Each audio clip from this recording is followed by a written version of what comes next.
Hello everyone, Daniel here, and I just got back from seeing The Nun, the darkest chapter in the Conjuring universe as the marketing has been telling us, and the latest film in this new age of Blumhouse-style horror films of jump scares and ghosts, despite this movie not being brought to us by Blumhouse, but by Warner Brothers and New Line Cinema instead. And since spooky season is upon us, what better way to kick it off than with a new horror film, for better or worse? And without further ado, here is The Nun.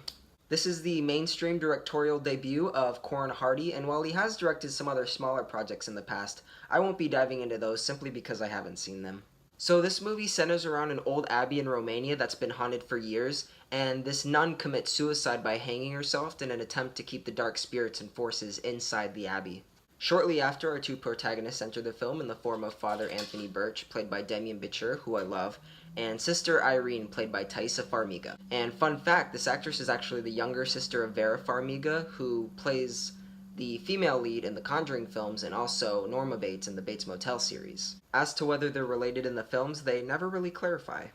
Our two main leads come with the help of a French man aptly named Frenchie, who helps with traveling to the abbey and also helps when things start to get physical. And they're basically coming to investigate what happened and why the sister committed suicide. This movie tries to tie in The Conjuring at both the beginning and the end using flashbacks.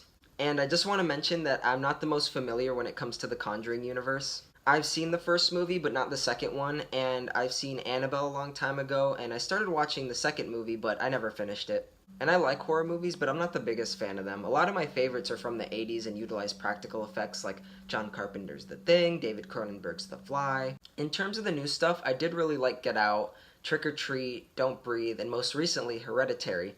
This movie, on the other hand, is not nearly as good as those. Now, let's get started on the story. Now, the story, there's nothing really special about it. Nothing really makes it stand out apart from other horror films.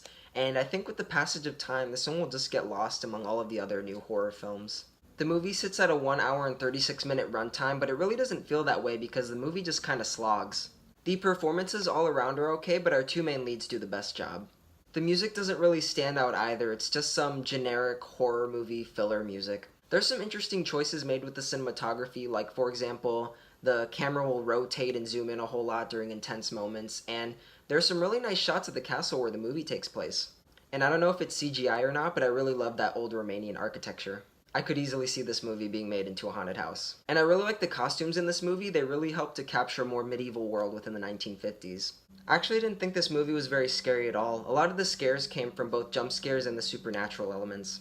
There are moments, in fact, where I just wanted to laugh because of how goofy the movie was being in that moment. Now that I think of it, these new horror movies feel like they're more inspired by Sam Raimi than anything else. There are moments in the film that are kind of dumb and just feel convenient for the sake of it, like for example when Father Birch needs help and Sister Irene can kind of sense like that something is wrong with him from a very far distance and she saves his life. But apart from its flaws, I feel like The Nun is very far from a bad movie. I just wish it utilized more of its premise. If you really need a movie to go see right now, then sure, by all means, go see it. But I feel like overall, you should wait till this movie is available to rent. And if you need something to watch in preparation for Halloween, I'd say see something else, see your favorite horror movie. If you need to run out to the theater and go see something right now with your friends, then The Nun is fine, but I think there is something in this film deep down that could be learned from. So yeah, those are my thoughts on The Nun. Let me know what you guys thought of the movie and this video. Let me know what I could do better in future videos. And thank you so much for watching. I will see you guys again real soon. Bye.